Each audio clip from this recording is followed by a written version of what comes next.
Olá, meus queridos do canal Papo Cristão. Estamos aqui mais uma vez para fazer a nossa segunda indicação de livro, de uma obra literária que com certeza não pode faltar na sua estante. E hoje nós vamos falar sobre essa obra fantástica, fenomenal, que é O Fator Melquisedeque.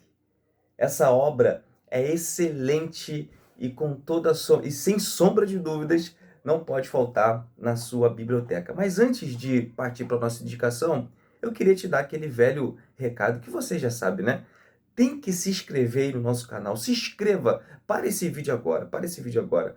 Vê lá se você é inscrito no canal. Se você não é, por favor, se inscreva lá no canal, siga a gente para você receber mais conteúdos como esse e além de curtir e compartilhar, porque isso gera pontuações para o YouTube e os nossos vídeos são mais vistos se tiver mais curtidas, mais visualizações e mais compartilhamento. Então, curta, compartilhe, envie para os seus amigos esse vídeo e com certeza você será edificado. Então, hoje nós vamos falar dessa obra extraordinária.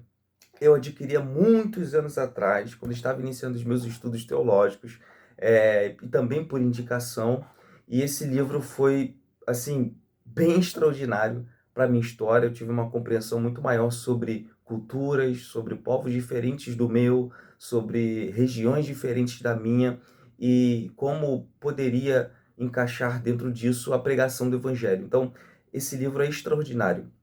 Antes de nós partirmos para a obra, vamos falar brevemente aqui sobre o autor, que é o nosso querido Don Richardson. Don Richardson era um canadense, nascido em 1935 e que nos deixou em 2018, portanto, não tanto tempo assim.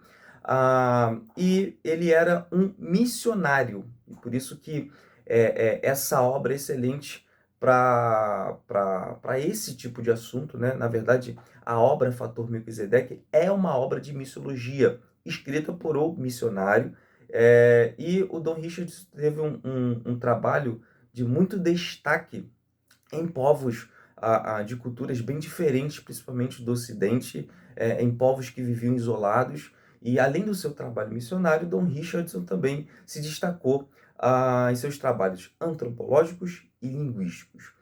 E esse livro, Fator Melquisedeque, ganha esse nome por conta de um personagem que na narrativa bíblica, podemos admitir aqui, né, é um tanto quanto misterioso, que é o famoso Melquisedeque, né? Melquisedeque é um personagem que aparece na narrativa de Gênesis, onde ele troca falas e práticas com Abraão. Inclusive, a Bíblia diz que quando Abraão o encontra, ele dá a Melquisedeque o dízimo, né? E ali há uma troca de falas e comportamentos culturais daquele momento, que você estudando a narrativa, ou melhor, estudando o contexto por detrás dessa citação, você entende um pouco do que eles estão fazendo ali. Mas ainda assim, Melquisedeque é um personagem misterioso, a Bíblia o cita como servo do Deus Altíssimo, e além de rei de Salém, tudo indica também que ele era sacerdote, né? Então, Melquisedeque é um personagem muito interessante, repito, tanto quanto misterioso na narrativa bíblica, e o Don Richards, autor desse livro, usa esse personagem como tema do seu livro, e com isso ele já mostra o que ele quer falar um pouco na sua obra. Bom, o livro Fator Melquisedeque, ele tem duas divisões basicamente. A primeira parte ele fala sobre o fator Melquisedeque, onde ele destaca as formas e as maneiras como Deus é visto em diferentes culturas ao longo do tempo e em diferentes regiões do mundo. E a segunda parte ele intitula como o Fator Abraão, onde ele evidencia que a partir de Abraão, né, aquela famosa bênção de Abraão lá em Gênesis, que a partir de Abraão e da sua casa, todas as famílias da terra seriam abençoadas. E então, nessa segunda parte, o autor também trabalha as bênçãos de Deus que decorrem sobre diferentes povos e nações a partir de Abraão, né? Bom, o que você precisa saber sobre essa obra, o que você precisa entender sobre aquilo que você vai encontrar nessa obra e o que a torna muito interessante e mais uma vez aqui eu digo que essa leitura foi uma leitura muito boa para minha experiência cristã, para os meus conhecimentos também sobre o tema e com certeza é uma obra que vai te marcar, eu tenho certeza disso. Bom, o Dom Richard começa as suas observações, e é um ponto até interessante aqui, que ele já começa falando um pouco sobre o contexto do altar do Deus desconhecido que Paulo encontra lá em Atos, capítulo 9, né? E aí o Dom Richardson oferece uma visão, né?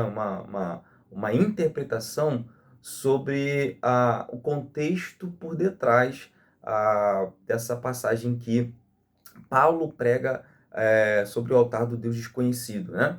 Para quem já leu essa passagem, sabe que essa passagem é fenomenal, mas também é um tanto quanto misteriosa, e você vai precisar estudar comentários bíblicos, né? Estudar um pouco da cultura do que Paulo está falando ali para você entender o que Paulo estava dizendo. E Dom Richardson, perdão, já começa com esse texto para mostrar como Deus é interpretado, como Deus é visto em diferentes culturas, como as diferentes culturas testemunham de alguma forma a existência e a manifestação de Deus. E ele trabalha no decorrer do livro, né, essa preocupação de mostrar como Deus vai aparecendo em diferentes línguas, em diferentes povos, em diferentes nações. Inclusive, ele pontua algo bem interessante, como que as diferentes crenças, né, algumas crenças espalhadas pelos povos, diferentes daquilo que está se mostrando na Bíblia, se assemelham com coisas que estão na Bíblia. E ele também mostra como alguns textos e alguns livros que aparecem em alguns povos tem conteúdos que são muito parecidos com aquilo que a gente, como cristão, vê na Bíblia. Então, ele procura mostrar isso para nos evidenciar de que Deus, ele deixa os seus rastros nas culturas, nos povos. Deus, ele deixa as suas manifestações nos povos. Então, como, repito, é uma obra de missiologia, ele tem a preocupação de mostrar, tanto para a igreja quanto para o indivíduo que será enviado ao campo missionário, até porque ele mesmo era um missionário e estava em campo, estava em ação, que ao pregar o evangelho ele precisa entender, né? Nós precisamos entender que todos os povos têm as suas histórias, têm as suas culturas, têm os seus mitos, têm os seus ritos, têm os seus fundamentos.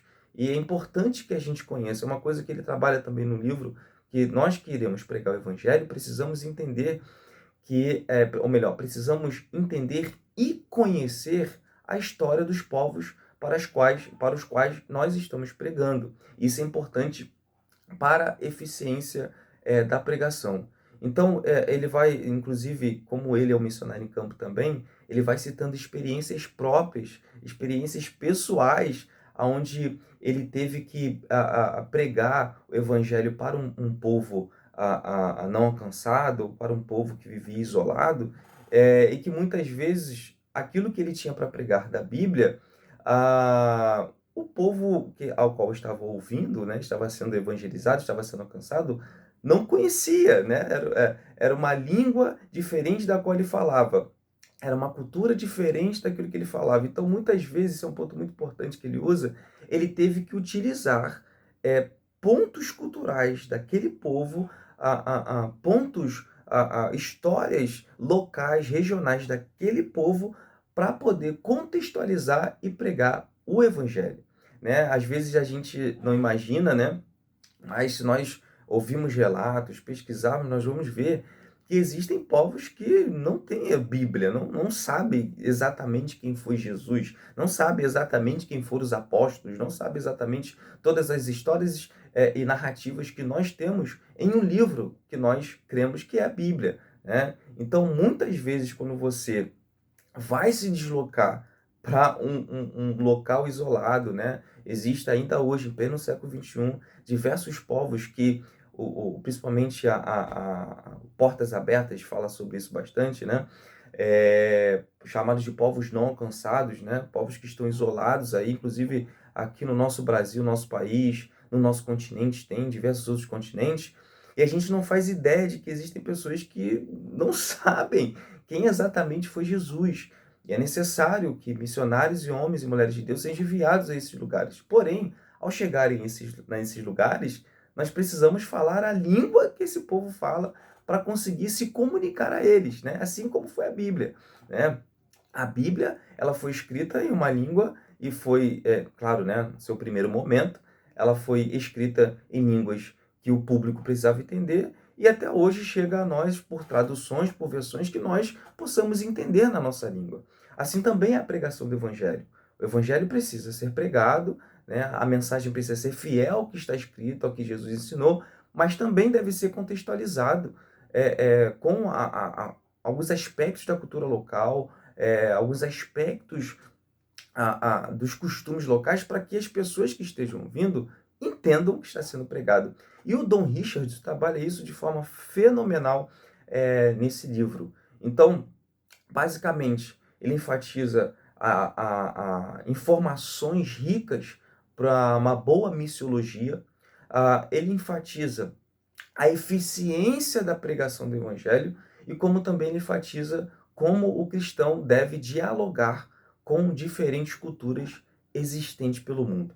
Então, você que deseja entender mais sobre o assunto da missiologia e da revelação de Deus em diferentes culturas, é interessante que em alguns momentos do livro parece que você...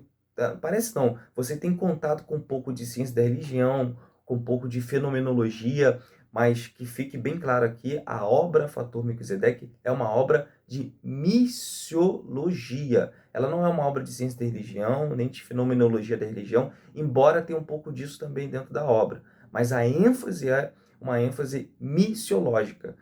E você que deseja entender, conhecer mais sobre histórias de povos que muitas vezes têm relatos muito parecidos com aquilo que a gente crê na Bíblia, tem comportamentos, ritos e crenças muito parecidos com aquilo que a gente tem também, e é uma verdadeira viagem, né? É um livro que te ensina bastante, que te estimula bastante, e você realmente entra numa viagem onde você consegue visitar outros povos através da narrativa do Don Richardson, e você tem essa noção, poxa, existem testemunhos de Deus espalhados pela terra, existem lastros da revelação de Deus em diferentes culturas, e o Don Richard trabalha muito bem isso em sua obra.